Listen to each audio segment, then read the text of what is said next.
안녕하세요. 좋은스쿨의 박주원입니다. 자, 이번 시간에는 혈액형 내용 들어가도록 하겠습니다. 자, 우리가 방어작용이 끝난 다음에 이제 뜬금없이 혈액형을 다루는 이유가 무엇이냐라고 학생들이 간혹 질문을 하는데 그 이유에 대해 설명드리자면 우리가 방어작용 때요, 항원이라는 개념, 항체라는 개념을 다뤘죠. 그때 항원과 항체라는 개념을 통해서 혈액형 내용을 판정을 하고 설명을 할 거기 때문에 방어작용 이후에 나오는 내용이다 보시면 되겠습니다. 혈액형이 우리가 크게 두 가지로 분류를 해서 다루게 될 텐데요. 현재 2015 개정교육과정에서는 모든 교과서에 실려 있는 게 ABO식 혈액형에 대한 내용이고요. RH식 혈액형과 관련된 부분은 일부 교과서에서만 실려 있는 부분이기 때문에 아마도 수능에서 출제될 가능성은 극히 낮은 내용이긴 하겠습니다만 학교마다 선생님들께서 간혹 RH 혈액형도 기존에 가르쳐 왔기 때문에 당연히 학교 내에서도 가르치는 선생님들이 계실 거고요. 여러분들 시험에도 분명히 출제될 수 있는 단원이 될 수 있기 때문에 RH 혈액형 부분까지 설명드리도록 하겠습니다.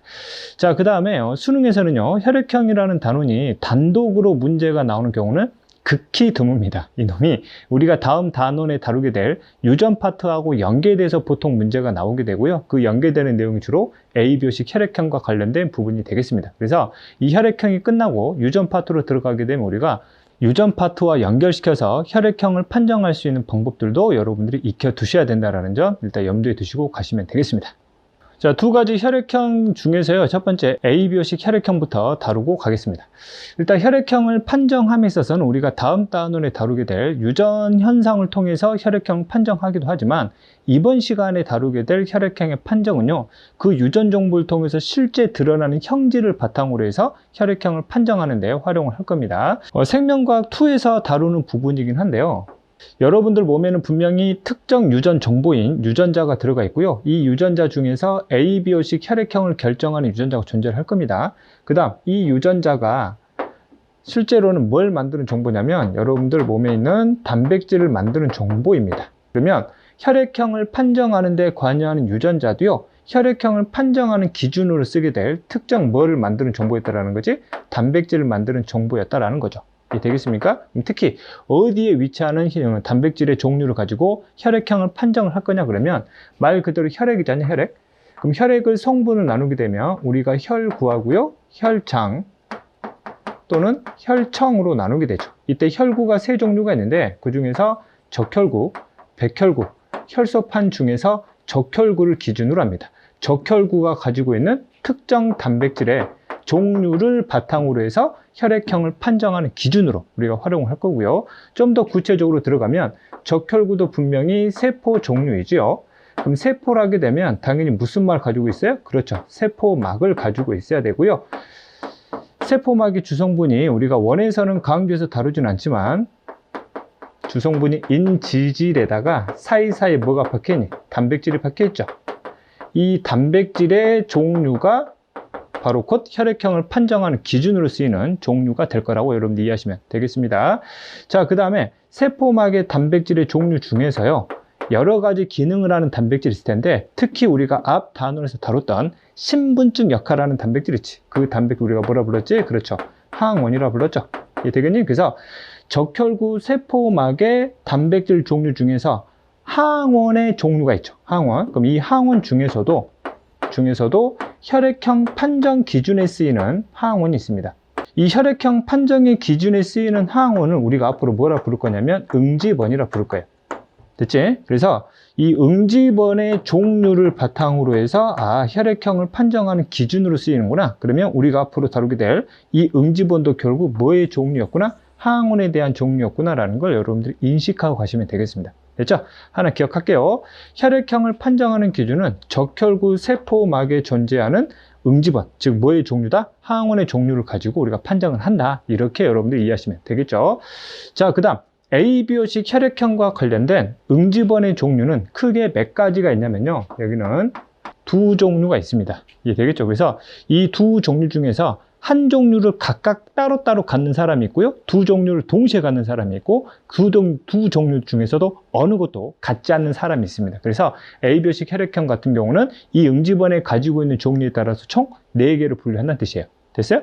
자, 다시 한번 정리합니다. 혈액형을 판정하는 기준은 적혈구 세포막에 있는 항원의 종류인데 특히 혈액형 판정에 쓰이는 항원을 우리가 무슨 원이라고 불렀다? 그렇죠. 응지번이라고 불렀습니다. 이해되겠지? 자, 그 다음에 이 응집원은 분명히 단백질의 종류죠. 단백질은 나름대로의 무슨 구조를 가지고 있다? 입체 구조를 가지고 있다라고 표현을 했습니다. 그러면 이 응집원의 종류가 두 종류란 얘기는 이 입체 구조도 몇 종류가 있다는 얘기야? 두 종류가 있다. 이렇게 이해하면 되겠지. 그치? 그럼 어떤 사람은 적혈구가 있고요. 두 종류 중에 한 종류가 이렇게 그림상 동그랗게 생긴 응집원이 있다 가정을 하겠습니다. 그럼 이것과 모양이 다른 세모 형태의 응집원, 이렇게 해서 두 종류가 있다라고 가정을 해보도록 하죠. 이해되겠죠? 그래서 각각 따로따로 갖는 사람이 있고, 이 두 종류를요 동시에 둘 다를 다 갖고 있는 사람이 있고요, 아예 갖지 않는 사람이 있습니다. 이해되겠지? 그치? 그래서 보통 혈액형을 표현을 할 때 매번 이렇게 그림으로 표현할 수가 없기 때문에 생물학자들이 나름대로 응집원의 각각의 종류마다 기호를 붙여놨어요. 그렇죠? 이 기호가 바로 A와 B를 쓰게 됩니다.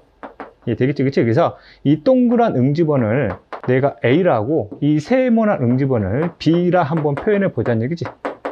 되겠지? 그럼 이 사람은 A만 갖는 거고, 이 사람은 B만 갖는 거고, 이 사람은 A와 B를 다 같이 갖는 거고, 이 사람은 둘 다 갖고 있지 않는 경우가 되겠습니다. 이해 되겠지? 그치? 자, 그래서 이것들을 정리를 하면 응집원 A를 갖는 사람을 A형, 됐죠? B만 갖는 사람은 B형, 둘 다 가지면 A, B형, 어느 것도 갖지 않으면 O형이다 표현을 하는 거지. 그치? 예를 들면 내 혈액형이 A형이다 라고 가정을 하면, 나는 왜 A형이니? 그러면 내 적혈구에는 AB식 혈액형을 판정하는데 사용된 응집원의 종류를 뭐만 갖고 있기 때문이야? A만 갖고 있기 때문인 거죠. 그치? 현재 시청하고 있는 학생의 혈액형이 AB형이라 가정을 하면, 너는 왜 AB형이니? 네 적혈구 세포막에는 A와 B라는 응집원을 둘 다 갖고 있기 때문이야. 이렇게 설명하면 되는 거라고. 오케이? 되겠지? 자, 그럼 이러한 응집원에 대한 항원이 있으면 이 항원에 결합할 수 있는 항체도 존재를 하고 있겠지. 그치? 그럼 만약에 이 응집원이라는 항원에 결합할 수 있는 항체가 있다라 가정을 하면, 그 항체가 존재하는 장소는 혈액 중에서 당연히 혈장 또는 혈청에 존재하게 될 것이고, 응집원에 전문적으로 결합할 수 있는 이 항체를 따로 불러다가 앞으로 우리가 뭐라 부를 거냐면 응집소라 부르게 될 거야. 오케이? 응집원은 항원의 종류, 응집소는 항체의 종류인데 AB식 혈액형과 관련된 항원과 항체 종류구나라는 걸 여러분들이 인지를 하면 된다고. 오케이? 되겠지? 자, 그러면 예를 들어서 A형인 사람의 혈액을 B형인 사람의 몸으로 주입을 시킨다 가정을 하잖아. 그러면 B형의 입장에서는, 즉 이 사람 입장에서는 처음부터 항원의 종류 중에서 응집원 A를 갖고 있는 경우는 아니었지? 그러면 A 입장에서는 이 항원을 처음 보는 거란 말이야. 그러면 이 사람 몸에서는 인체 방어 작용을 통해서 여기에 결합할 수 있는 항체를 만들 거 아니냐? 됐지? 그럼 이 항체는 A랑 결합이 돼야 되니까 끝에가 동그란 구조의 항체를 만들 거란 말이지. 이게 되겠지? 그러면 A랑 A가 결합이 되겠지? 그래서 이 항체는 응집원 A하고만 결합할 수 있는 항체이기 때문에 A를 응집소 알파라 이렇게 표현을 해요.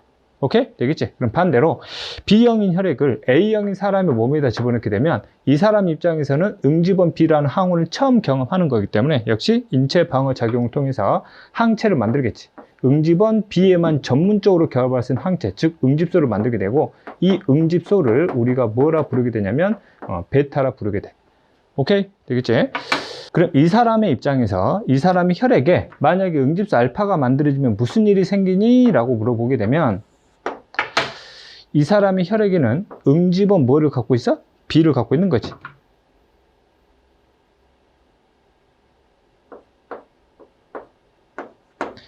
자, 그 다음 이 사람 몸으로 이 사람의 적혈구가 들어온 거잖냐. 그럼 적혈구가 들어오게 되면 이 사람의 적혈구는 응집원 A를 가지는 적혈구가 들어오게 될 거야. 이해되겠지? 그러면 응집소 알파에 의해서 들어오게 되면 얘들이 이런 식으로 연쇄적으로 뭐 할 거란 말이야? 결합을 해버릴 거란 말이지. 그치? 우리가 이제 여기까지 다루지 않았지만 혈액에 1세제곱밀리리터당 피 한 방울도 안 되지? 1세제곱밀리리터당 적혈구가 몇 개 들어가 있냐면 450에서 500만 개가 들어가 있어요. 상상을 초월하는 숫자지? 됐지? 어마어마한 숫자가 여기에서 항원과 항체들의 무슨 과정이 일어나 버려? 응집 반응이 일어나 버려. 그러면 A들이 연쇄적으로 연결이 되게 되면 이 좁은 혈관을 뭐 해버린단 말이야? 틀어 막아버린단 말이지. 그럼 혈액순환에 문제가 생기면서 이 사람은 생명이 지장될 정도로 큰 문제가 될 수 있다는 거야.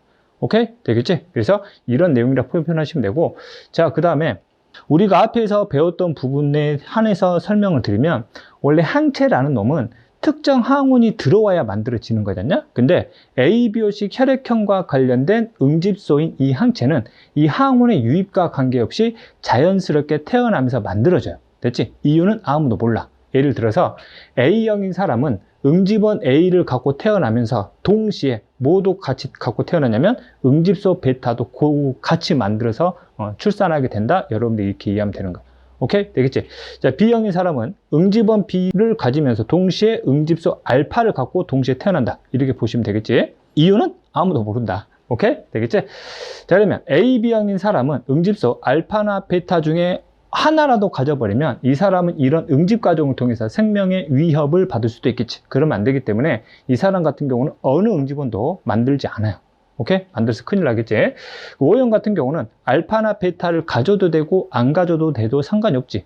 가져도 응집 안 되고 안 가져도 응집 안 된 거니까. 이해되겠어요? 근데 이 사람은 특이하게 태어나면서 알파하고 베타를 동시에 갖고 태어난다는 게 특징이다.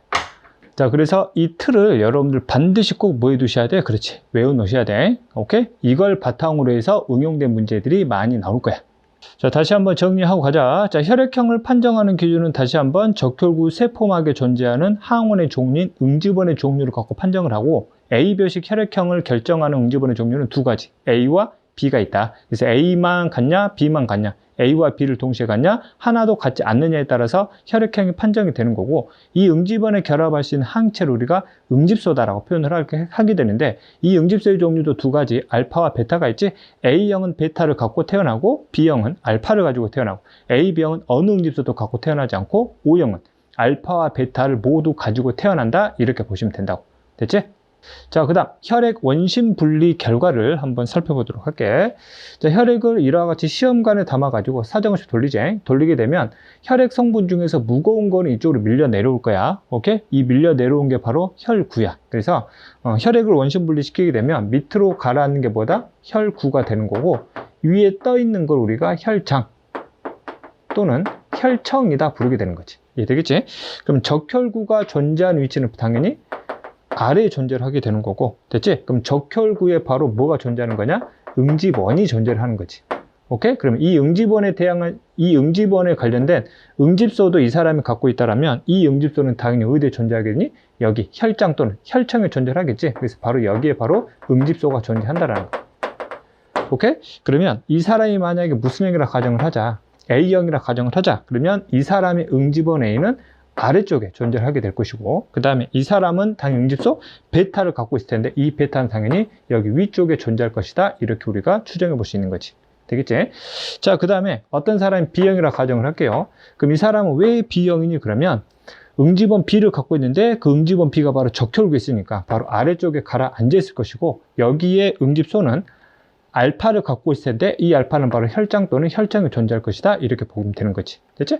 어떤 사람이 O형이라 가정을 해볼게. 그 O형이면 응집원은 어느 것도 같지 않겠지? 적혈구가 없다는 뜻이 아니라 적혈구에 응집원이 없다는 뜻이야. 되겠어? 그러면 이 사람의 혈장에는 응집소 뭐와 뭘 동시에 가져? 그렇지. 알파하고 베타를 동시에 갖는 사람이다. 이렇게 표현하면 되는 거지. 되겠지? 그렇지? 그러면 이런 식으로 문제를 줘놓고 이것과 이것을 섞으면 서로 응집이 되겠니 안 되겠니 물어봐요. 됐지? 이것과 이걸 섞으면 서로 응집이 되겠니 안 되겠니 이런 게 물어본다고. 됐지? 그러면 여기는 A가 있고 여기는 알파가 있으니까 당연히 응집이 될 것이고 이것도 당연히 응집이 되겠지? 자, 그 다음 이렇게도 응집이 되겠지? 그치? 그렇지? 그럼 이렇게는 응집이 되겠니? 안 되겠지. 왜? 여기는 응집원이 존재하지 않기 때문에. 이런 식의 내용을 여러분들이 구분해낼 수 있으면 된다. 됐지? 자, 그 다음 이거를 바탕으로 해서 수혈 관계를 해석을 해볼게. 자, 수혈이라는 얘기는 어떤 사람의 혈액을 다른 사람의 몸으로 주입시키는 과정, 이 우리가 수혈 이렇게 표현하게 되는 거죠. 자, 수혈의 방법이 크게 두 가지 방법이 있거든. 대량 수혈과 소량 수혈이 있다. 대량 수혈은 무조건이야, 무조건 같은 혈액형 끼들끼리만 가능하다. 오케이? 그럼 소량 수혈 같은 경우는 얘처럼 동일한 혈액형끼리도 가능한데 예외적으로 모든 혈액형은 아니지만 서로 다른 혈액형 사이에 가능한 경우가 존재를 한다는 거지. 됐냐? 그렇지? 이 원리를 이제 지금도 설명을 좀 할게. 자, 대량 수혈 같은 경우는, 소량 수혈 같은 경우는 보통 우유팩 하나 정도의 양이라 보시면 되고, 대량 수혈 같은 경우는 그 이상의 양이다. 라고 여러분들이 대략적으로 이해를 하면 된다. 되겠지? 자, 볼게. 자, A형이 B형에게 대량 수혈할 거야. 그럼 대량 수혈을 하면 안 되는 이유에 대해서 설명을 해보자고. 됐지? 자, A형은 왜 A형이냐? 그러면 응집원 A를 갖고, 됐지? 그 다음에 응집소 베타를 갖고 있지? 자, B형 같은 경우는 응집원 B를 갖고 응집소 알파를 가져요. 그럼 대량이라는 얘기는 이 사람의 전체 혈액이 이 사람 몸으로 다량 들어가는 거죠. 그치? 그러면 적혈구인 응집원 A를 가진 게 다량 들어가게 되면 들어가자마자 B형 몸 안에서 바로 뭐 돼버리냐? 응집돼 버리지. 이 응집량이 상당할 거야. 오케이? 되겠지? 자, 그 다음 이 베타도 마찬가지로 넘어가겠지? 넘어가자마자 이 B랑 만나가지고 역시 뭐 돼버릴 거야? 응집이 돼버릴 거야. 역시 마찬가지로 대량이니까 응집량도 상당할 것이다. 됐지? 온몸 구석구석에서 다량의 응집들이 일어나 버리게 되면 혈관 중간중간에 다 틀어막혀 버리겠지. 그럼 혈액순환의 문제로 이 사람 뭐 할 수 있는 거야? 죽을 수 있는 거지. 절대 모하면 안 돼. 수혈하면 안 되는 이유다 라고 여러분들이 이해하면 된다고. 되겠지? 자, 그러면 A형이 AB형한테 역시 대량 수혈이 가능하냐 라고 하면 다시 한번 살펴보면 A는 응집원 A와 베타를 갖지, A는 응집원 A와 B를 갖고 응집소는 존재하지가 않아요. 됐지? 그러면 A가 넘어가면 응집원 A가 다량 넘어가더라도 이 사람은 응집소가 존재하지 않기 때문에 여기서는 응집되진 않지만 여기 베타가 역시 다량으로 넘어가기 때문에 이 중에서 누굴 만나요? B랑 만나가지고 역시 뭐 된단 말이에요? 응집된단 말이에요. 이 응집량이 상당하단 말이지. 그래서 이 사람도 역시 혈관이 틀어막혀서 뭐 할 수 있다? 죽을 수 있다. 그래서 마찬가지로 무슨 수혈을 하면 안 된다? 대량 수혈을 하면 안 된다는 거야. 되겠지? 자, 하나만 더 해볼게. 자, O형이 A형한테 그럼 대량 수혈이 가능하냐? 자, O형은 응집원이 없어. 됐지? 응집소 알파랑 베타를 갖고 있는 거고, A는 응집원 A를 갖고 응집소 베타를 갖는 거지. 이해 되겠냐? 그러면 응집원이 많이 넘어가. 즉, 응집원은 존재하지 않기 때문에 많이 넘어가더라도 뭐 되지 않을 거야? 응집되진 않겠지? 하지만 응집소도 만만치 않게 넘어가는 거지. 그럼 이 중에 누구하고? 알파랑 누가 만나서? A가 만나가지고 뭐 될 거란 말이야? 응집 될 거란 말이지. 말 그대로 대량이니까 이 양도 상당히 많이 만들어져요. 역시 이 사람 몸에서도 혈관이 틀어막혀서 죽을 수 있는 위험성이 있기 때문에 역시 마찬가지로 대량 수혈하면 안 된다는 거지. 오케이? 대량 수혈의 의미 이해되겠지? 그래서 반드시 대량 수혈은 이러한 논리 때문에 반드시 동일한 혈액형들 사이에서만 수혈을 해야지만이 큰 문제가 없다라는 거. 됐지? 자, 그 다음에 소량 수혈의 원리를 이제 설명을 좀 드릴게. 자, O형이 A형한테 A하고 다르지? 소량 수혈할 거다. 됐지? 이때 소량 수혈할 때 여러분들이 하나의 잡아야 될 배경 지식이 하나가 있거든? 얘는 응집원이 없지? 얘는 응집소 알파랑 베타가 있고 얘는 응집원 A와 응집소 베타가 있는 거야. 오케이? 응집원이 존재하는 위치는 적혈구지. 응집소가 존재하는 위치는 혈장 또는 혈청에 존재하는 거야. 오케이? 되겠지? 그럼 소량 수혈을 했을 때는 대량보다는 많이 넘어가진 않겠지만 이 둘을 비교하잖아. 이 둘을 비교하게 되면 적혈구는 상대적으로 굉장히 많이 넘어가요. 이 둘을 비교하면. 그러면 응집소인 혈청 같은 경우는 A에 비해서 적게 넘어가요. 오케이? 되겠지? 이 배경 지식 좀 깔려 있어야 돼. 오케이? 그러면 이 응집원에는 어차피 이 적혈구에는 어차피 응집원이 존재하지 않기 때문에 넘어가더라도 뭐 되진 않아요. 응집되진 않아요. 그래서 그 다음에 여기 응집소가 넘어가지. 그럼 알파 베타가 넘어가면 이 중에 알파랑 누가 만나서 A가 만나서 뭐는 일어나? 응집은 일어나지만 소량 수혈의 경우는 혈청이 소량 넘어가기 때문에 응집되더라도 이 응집량이 적다고. 이 사람을 죽일 만큼의 양은 되지 않는다라는 거야. 그래서 이론상 이런 경우는 소량 수혈은 가능하다 이렇게 표현하는 거야. 이해되겠냐? 됐지? 자, 그 다음에 그럼 A형이 AB형한테 소량 수혈이 가능하냐라고 물어보면 역시 마찬가지로 이러한 논리로 따져주면 돼. 이 사람은 응집원 A를 갖고 응집소 베타를 갖지? 이 사람은 A와 B를 갖지? 응집소는 존재하지 않고. 자, 마찬가지로 얘는 적혈구에 있고 얘는 혈청에 있는 거지. 이 둘만 비교하는 거야. 그럼 A가 A한테 넘어가면 적혈구는 많이 넘어가. 오케이? 그러면 여기서는 뭐 되지 않아? 응집되지 않는다고. 됐지? 응집소인 베타가 넘어가긴 하지만 소량 수혈의 경우는 적게 넘어간다고. 그래서 넘어가긴 넘어가서 B를 만나서 뭐 되긴 하지만 응집되긴 하지만 응집량이 뭐하기 때문에 적기 때문에 이 사람을 죽일 만큼의 양은 되지 않는다. 그래서 이런 경우는 뭐는 가능하다? 소량 수혈은 가능하다 이렇게 표현하는 거지. 그렇지? 그러면 이것의 반대의 경우도 그럼 소량 수혈이 가능하냐? 즉 A, B형을 A형한테 소량 수혈은 가능하니 이제 이걸 따져볼 거야. 그럼 마찬가지로 이 사람은 응집원 A와 B가 있고 응집소는 없는 거지, 그치? 자, 이 사람은 응집원 A를 갖고 응집소 베타를 갖는 거야, 됐지? 자, 다시 한번 응집원은 적혈구에 있고 응집소는 혈청에 있는 거야. 오케이? 자, 그러면 이놈이 A한테 넘어가면 적혈구는 나름 대량으로 넘어가요. A, 둘이 비교해 봤을 때. 그러면 이때 B하고 베타가 만나가지고 뭐 된단 말이야? 응집이 된단 말이야.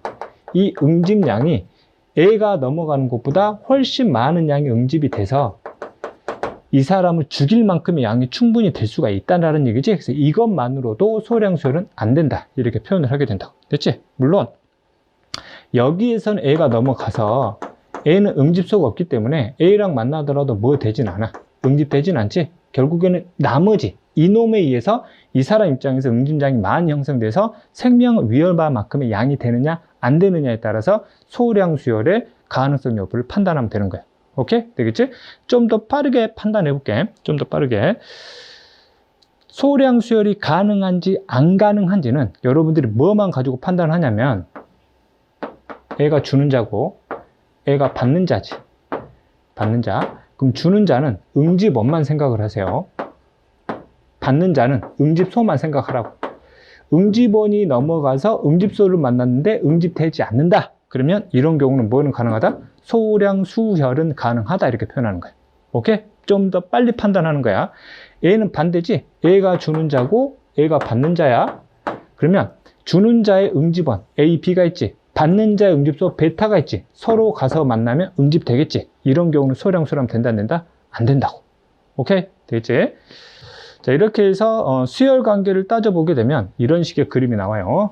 자, 같은 혈액형들 사이에서는 무조건 대량이든 소량이든 다 가능해. 됐어? 근데 서로 다른 혈액형들 사이에서는 가능한 게 있고 불가능한 게 있지. 그치? 정리하면 O형은 모든 혈액형들한테 소량 수혈이 가능해. 대량 불가능해. 그래서 AB형은 모든 혈액형한테 소량 수혈을 받을 수 있어. 오케이? 대체 대량은 불가능하고.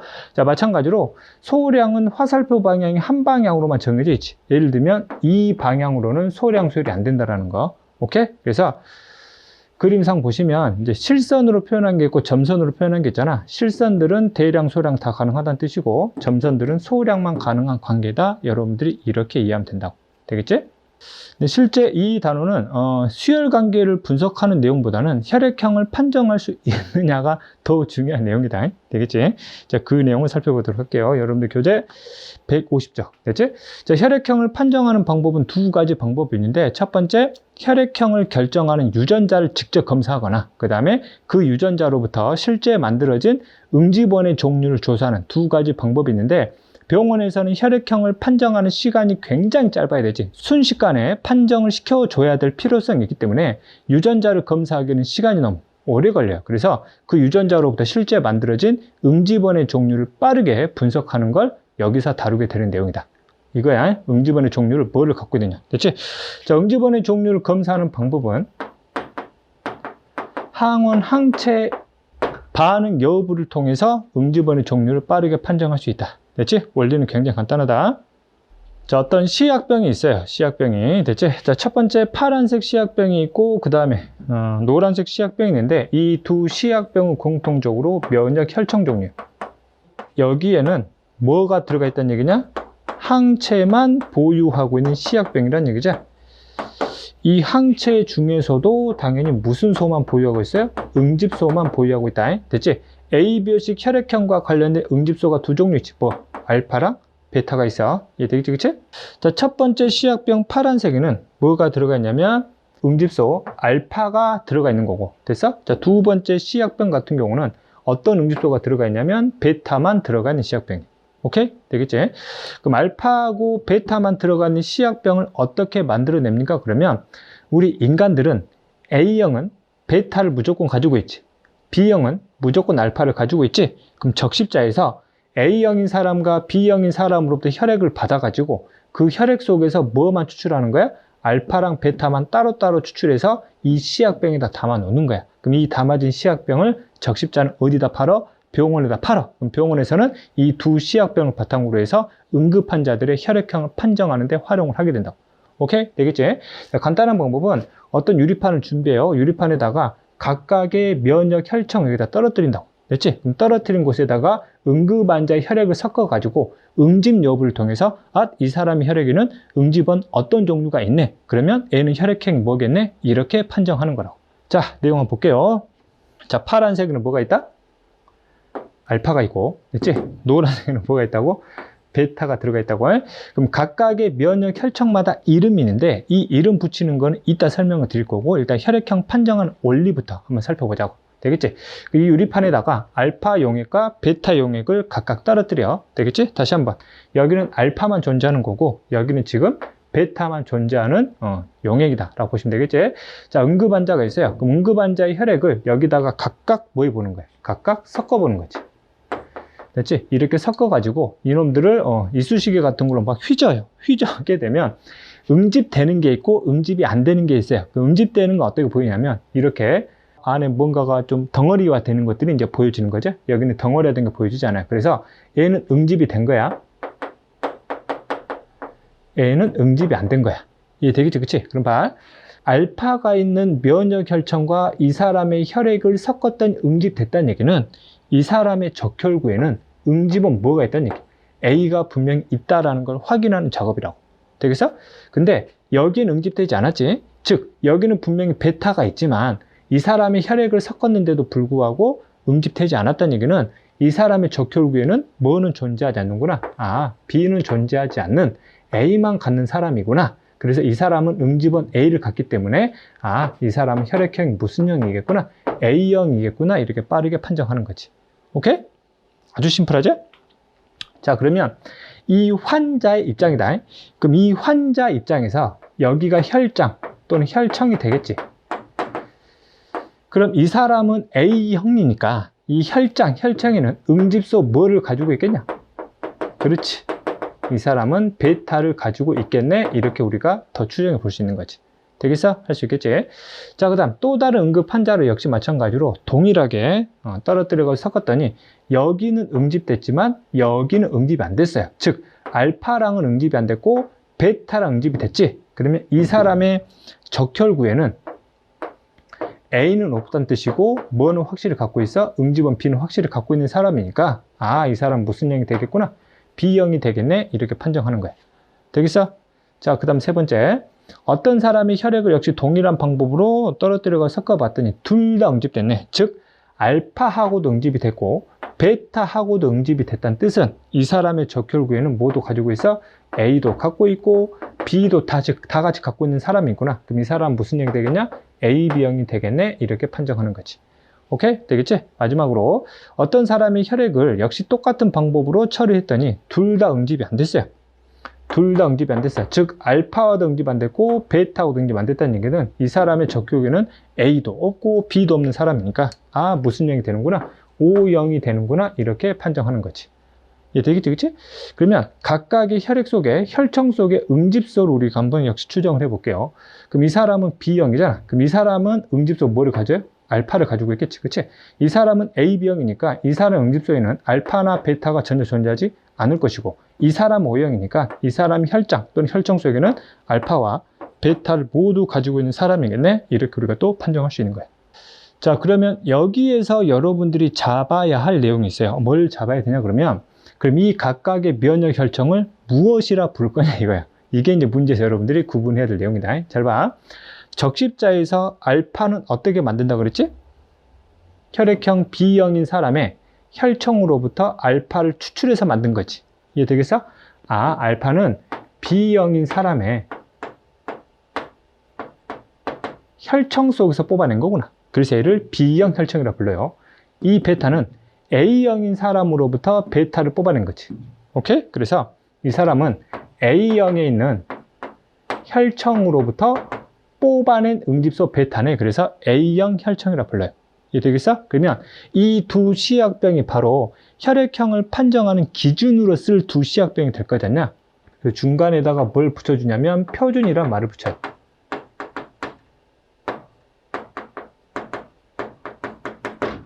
되겠어? 이렇게. 그래서 B형 표준 요청, A형 표준 요청 이렇게 부르게 된다고.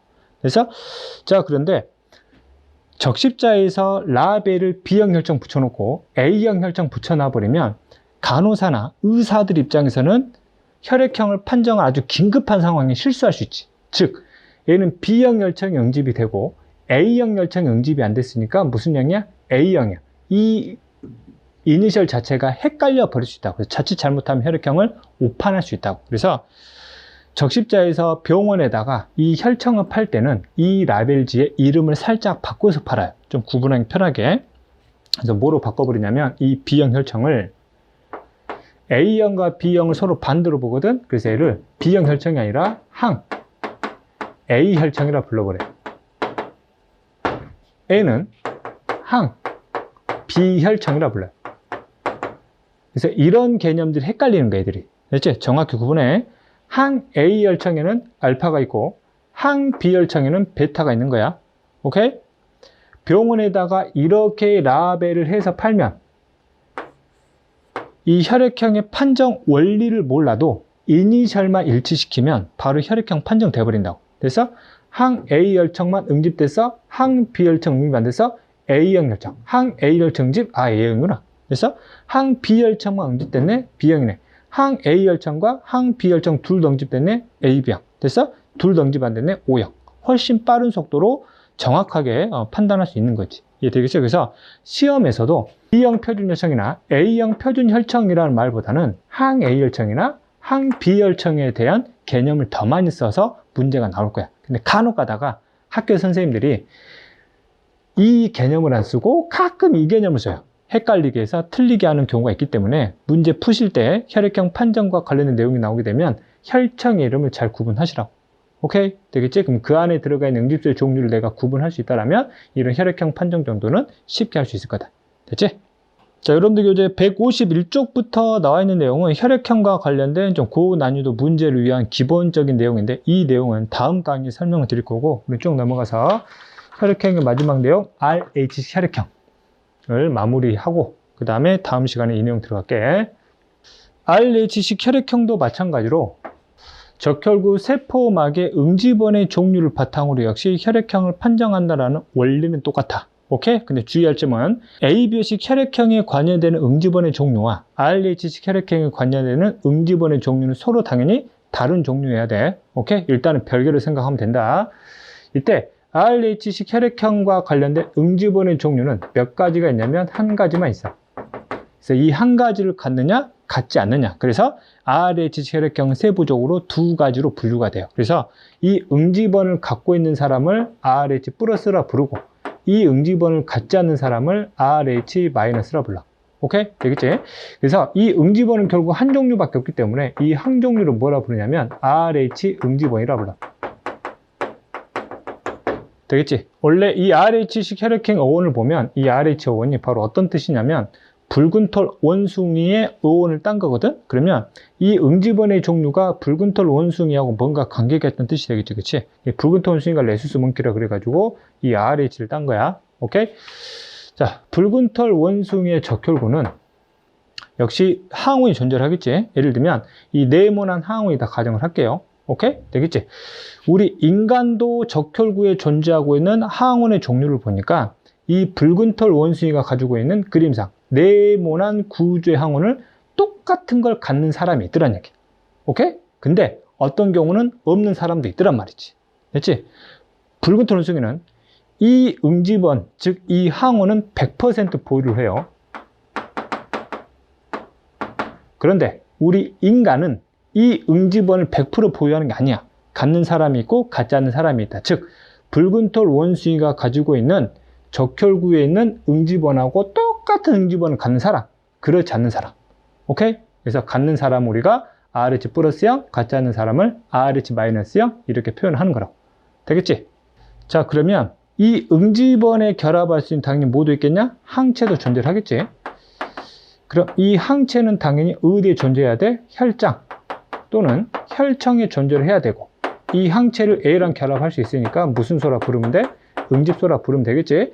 그럼 RH 응집원의 종류는 몇 종류야? 한 종류만 있기 때문에 이에 결합할 수 있는 응집소도 몇 가지만 있겠냐? 한 가지 또는 한 종류만 존재를 하겠지. 그래서 이 응집소를 그냥 무슨 응집소라 부르냐면 RH 응집소라 불러.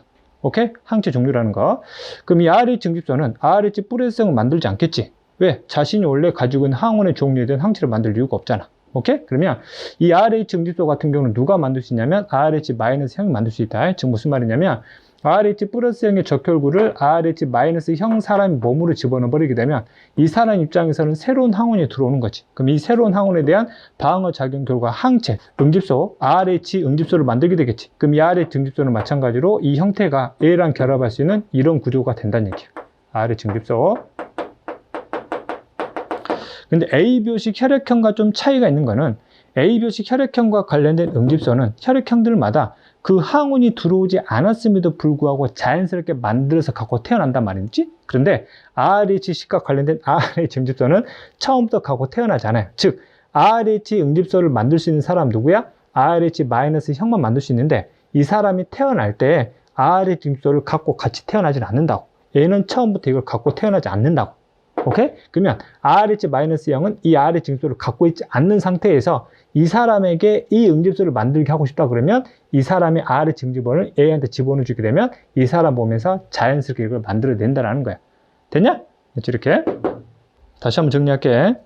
RH식 혈액형을 판정하는 데 쓰이는 응집원은 RH 응집원 한 종류밖에 없고 가지고 있으면 플러스형, 갖지 않으면 RH-형이야. 그럼 RH 응집원과 결합할 수 있는 응집소를 우리가 RH 응집소라 표현을 하는데 이 RH 응집소를 만들 수 있는 사람 누구밖에 없다? RH-형밖에 없다. 근데 이 RH-형은 A교식 혈액형과 다르게 태어나면서 이걸 바로 갖고 태어나지는 않는다라는 점. 이 사람에게서 이걸 보유하려면 RH 응집원을 이 사람 몸으로 넣어줄 때만 이 응집소를 만들어낸다라는 거야. 오케이? 되겠지? 그럼 이 관계만 보면 수혈 관계가 바로 나오거든. 그럼 RH 플러스형이 RH-형한테 수혈할 수 있니라고 물어보면 적혈구가 들어가면 차후에 응집소를 만들어서 이 적혈구를 응집을 시켜버리면 이 적혈구를 결국 없애버리겠지. 그럼 수혈할 필요가 없단 말이야. 결국 이 사람 몸에서도 결국 응집량이 나중에 늘어남으로 인해서 생명의 위협을 받을 수 있겠지. 그래서 절대 뭐 하면 안 돼? 수혈하면 안 된다고. 오케이? 되겠지? 그러면 RH-형이 RH 플러스형한테는 수혈할 수 있냐? 이거는 가능해. 어떻게 가능해? 응집소가 없을 때만 가능해. 오케이? A가 있어버리면 같이 넘어가서 응집이 돼버리면 큰일 나기 때문에 이 사람이 RH 응집소가 없을 때는 가능하다. 이때는 소량도 가능하고 대량도 다 가능해. 되겠지? 당연히 같은 혈액끼들 사이에서도 마찬가지로 대량이나 소량 다 가능하다라는 거. 자, 그러면 우리가 RH식 혈액형을 한번 판정을 한번 해보자. 역시 A별식 혈액형과 마찬가지로 RH 혈액형을 판정할 때는 유전자를 검사하거나 그 유전자로부터 실제 만들어진 응집원의 종류의 여부를 빨리 찾아내면 되는데 그 두 가지 방법 중에서 우리는 유전자 검사가 아니라 응집원의 존재 여부를 바탕으로 한 판정이라 보면 되는 거예요. 되겠죠? 그럼 이 사람의 적혈구에 RH 응집원이 있는지 없는지를 판정을 하고 싶은 거지. 그럼 뭐가 필요하니? 면역 혈청이 필요해. 자, 이때는 RH식 혈액형과 관련된 RH 응집원과 결합할 수 있는 항체인 응집소가 들어가 있겠죠. 그럼 여기는 결국 RH 응집소만 들어가 있는 면역 혈청이 되겠지. 그럼 이 응집소의 종류는 역시 한 가지밖에 없기 때문에 관련된 면역 혈청도 한 가지만 있을 거고 이 면역 혈청을 우리가 앞으로 뭐라 부를 거냐면 항 RH 혈청이라고 부를 거야. 되겠어? 여기는 무조건 RH 응집소가 있다 보면 돼. 오케이? 자, 이 RH 응집소를 여기다 떨어뜨려. 그럼 여기는 분명히 RH 응집소가 있지? 이 사람의 혈액을 섞어가지고 흔들어 봤더니 응집이 되더라. 그럼 이 사람은 이 응집소와 응집이 됐다는 얘기는 여기는 뭐가 있다는 얘기야? RH 응집원이 있다는 얘기지. 이 사람이 있으니까 얘는 무슨 형이 되는구나? RH 플러스형이 되겠네? 이렇게 판정하겠지. 되겠지? 자, 어떤 사람이 혈액을 역시 동일하게 섞어봤더니 응집이 되지 않았다 그러면은 이 사람 적혈구에는 RH 응집은 존재하지 않는 사람이 되는 거니까 이 사람은 RH-형이다 이렇게 판정하는 거야. 예, 되겠지? 그럼 이 RH-형의 혈청에는 RH 응집소가 있겠니 없겠니? 이건 알 수 없지? 이 사람이 RH 플러스 이 사람 몸속으로 RH 응집원에 대한 인체 방어 작용에 대한 경험이 있었다라면 당연히 이거를 가지고 있을 것이고 그런 경험이 전혀 없다라면 이거는 갖지 않겠네 이렇게 판정할 수 있는 거야. 되겠지? 근데 문제는 뭐냐면 이 RH 응집소를 가지는 이 면역 혈청을 대량으로 생산하는 게 문제인 거지. A별식 혈액형과 관련된 항 A 혈청이나 항 B 혈청은 A형인 사람과 B형인 사람의 혈청으로부터 원하는 응집소를 뽑아서 다량 생산할 수 있다고. 하지만 RH 응집소를 가진 사람이 많지는 않단 말이야. 그래서 그 많지 않은 사람을 골라다가 찾아가지고 이걸 만들기도 어렵기 때문에 RH 응집소를 직접 생산해서 대량 생산하는 그런 방법이 있어요. 그 내용이 이제 앞에 이제 설명되어 있는 거야. 자, 볼게. 흐름을 잘 따라와. 붉은 털 원숭이가 존재하지. 다시 한번. 붉은 털 원숭이는 기본적으로 100% 무조건 뭘 보유하고 있다? RH 응집원을 무조건 보유하고 있어. 얘는 100%야. 오케이? 되겠지? 그럼 이 응집원에 관련된 항체인 응집소를 만들고 싶은 거지. 그래서 이 응집원을 특정 다른 생명체한테 주입을 시켜줘 버려. 가장 많이 쓰는 게 뭐야? 토끼야. 그럼 토끼로부터 이 RH 응집원을 집어넣어서 이 응집원에 대한 항체인 뭐를 만들고 싶은 거야? 응집소를 만들고 싶은 거지. 그럼 이 토끼는 이 RH 응집원을 원래 처음부터 보유하고 있어 버리면 이걸 만들겠니? 안 만들겠지. 원래 지 항원에 인식을 해버리기 때문에. 됐죠? 그래서 이 실험에 사용할, 즉 항체를 만들어낼 이 실험에 쓰일 이 토끼와 같은 생물체는 절대 뭐를 가지고 있으면 안 돼? RH 응집원을 가지고 있으면 안 된다. 그래서 많이 물어보는 게 이 토끼의 적혈구에는 RH 응집원이 있다 없다? 없어야 이 응집소를 만들 수 있다는 거야. 오케이? 그럼 어찌됐든 붉은 털 원숭이의 응집원을 집어넣었지. 그럼 토끼 내에서 나름 무슨 과정을 통해서? 방어 과정을 통해서 항체 응집소인 바로 뭘 만들겠어? RH 응집소를 만들겠지. 그럼 이 토끼로부터 뭘 추출해요? 혈액을 추출하지. 이 혈액을 원심 분리시키면 혈구하고 뭘로 분리되겠냐? 혈장 또는 혈청으로 분리되겠지. 우리가 원하는 거는 RH 응집소, 어디에 존재하니? 혈장에 존재하겠지. 즉 여기에 뭐가 있어? RH 응집소가 있다고. 그럼 이 혈장 속에 있는 RH 응집소만 순수하게 걸러가지고 이 시약병에다 담아두는 거지.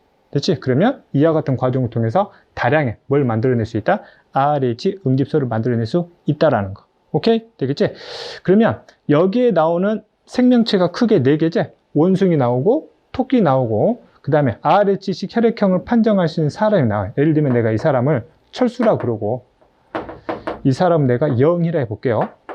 됐어? 그러면 RH 응집원을 갖고 있는 사람은 누구예요? 철수하고 붉은 털 원숭이지. 오케이? 이해 되겠지? 자, 그 다음 또 많이 물어보는 거. 그럼 이 RH 응집소와 붉은 털 원숭이의 적혈구를 섞으면 서로 응집이 되겠니? 안 되겠니? 이 말은 무슨 말이냐? 붉은 털 원숭이에 RH 응집원이 있느냐 없느냐 물어보는 거지. 당연히 있으니까 응집될 거라고. 오케이? 그러면 이 RH 응집소와 토끼의 적혈구를 섞으면 얘끼리는 서로 응집되겠냐? 안 된다고. 왜? 얘는 RH 응집원이 존재하지 않기 때문이라고. 그래서 이런 걸 애들이 의외로 어려워하더라고. 흐름을 잡으시면 충분히 다 잡아낼 수 있는 부분이다. 오케이? 되겠지? 자, 혈액형과 관련된 마지막 내용으로 ABO식 혈액형과 RH 혈액형을 최종 같이 한꺼번에 정리를 좀 하자. 자, ABO식 혈액형은 총 몇 가지가 있어? 4가지가 있고 RH 혈액형 총 2가지가 있지. 되겠어? 그러면 이 두 혈액형을 전부 다 섞어버리게 되면 전체 혈액형을 몇 가지로 정리할 수 있냐? 8가지로 정리할 수 있다. 어떻게 정리할 수 있냐? 그러면 A형 중에서도 플러스 마이너스가 있지. B형 중에서도 플러스 마이너스, AB형 중에서도 플러스 마이너스, O형 중에서도 플러스 마이너스. 오케이? 되겠지? 그러면 A형이면서 RH 플러스는 적혈구 응집원에 뭐가 있어? 응집원 A도 있고 플러스니까 RH 응집원도 있지? 그냥 R이라 적을게. 되겠지? 자, 그 다음에 이때 혈청에는 응집소를 뭘 갖고 있냐 그러면 A형이니까 뭘 갖고 있어? 베타를 갖겠지? 응집소를 내가 20알로 적으면 이 응집소는 갖고 있지? 않을 거야. 이해 되겠지? 자, RH-형 같은 경우는 일단 A형이니까 응집원 A를 갖고 그 다음에 베타를 갖지? 하지만 응집원인 RH 응집원을 갖고 있지 않지? 그러면 응집소는 RH 응집소는 존재하냐? 존재할 수도 있고 존재하지 않을 수도 있다. 됐지? 자, RH 플러스 B형이다. 일단 B형을 정리하면 B를 갖고 알파를 가지. 여기도 B를 갖고 알파를 가져. 나머지 플러스 마이너스 정리하면 여기는 RH 응집원이 있지? 응집소 당연히 없을 것이고 RH 응집원 없지? 응집소는 가질 수도 있고 갖지 않을 수도 있다. 됐지? 자, A병이다. 자, A병은 일단 응집원 A와 B가 있지. 여기도 A와 B가 있고 알파, 베타는 존재하지 않는 거지. 그 다음에 RH형과 관련돼서는 R의 증집을 갖고 있지? 응집수 당연히 없을 것이고, R의 증집수 없어요. 됐지? 하지만 응집수는 가질 수도 있고 갖지 않을 수도 있다. 됐지? 자, O형 같은 경우는 응집은 A, B가 전혀 없고 뭐는 가져? 알파와 베타는 가져. 하지만 A는 R의 집 플러스니까 응집은 R의 증집을 갖고 있겠지, 그치? 그 다음에 R의 증집이 없어요. 그럼 R의 증집수는 가질 수도 있고 갖지 않을 수도 있다는 걸 여러분들이 빠른 속도로 정리를 해 두시면 된다고. 되겠어? 자, 그 다음에 수열 관계를 한번 따져볼게요. 그러면 혈액형 중에서 RH 플러스 A형이 RH 마이너스 A형한테 수열이 가능하니 물어봐요. 됐지? 그러면 수열이 가능하려면 두 가지 혈액형이 다 수열 가능해야 전체가 가능하다 표현하는 거다. 그럼 혈액형만 비교하면, A별식 혈액형만 비교하면 혈액형 똑같으니까 수열 가능해요. 하지만 RH 혈액형을 보니까 플러스는 마이너스는 수열할 수가 없지. 이것 때문에 전체적으로 수열할 수가 없다 이렇게 판정하는 거야. 오케이? 그럼 반대는 가능하냐? 반대는 그러면 RH 마이너스 A형이 RH 플러스 A형한테는 수열 가능하냐? 그러면 A형은 역시 수열이 가능하지. A형끼리는 마이너스에서 플러스에서 가능하냐? 이거 가능하지. 단 조건이 뭐야? A는 응집소, 즉 RH 응집소를 갖지 않았을 때 가능하겠지. 그런 조건이라면 수열 가능하다. 이런 경우는 대량도 가능하고 소량도 가능하다라는 거. 오케이? 이런 식으로 해서 수열 관계도 판정해 보는 것도 좋겠다. 왜? 내신에서 가끔 물어보는 내용들이기 때문인 거야. 되겠지? 자, 여기까지 해서요. 혈액형과 관련된 기본 내용 정리했고요. 다음 시간에는 A별식 혈액형과 관련된 고난이도형 문제 풀이를 위해서 필요한 개념 강의를 다루도록 하겠습니다. 여기까지 잘 정리하시고요. 저는 다음 강의에서 찾아뵙도록 하겠습니다. 수고하셨습니다.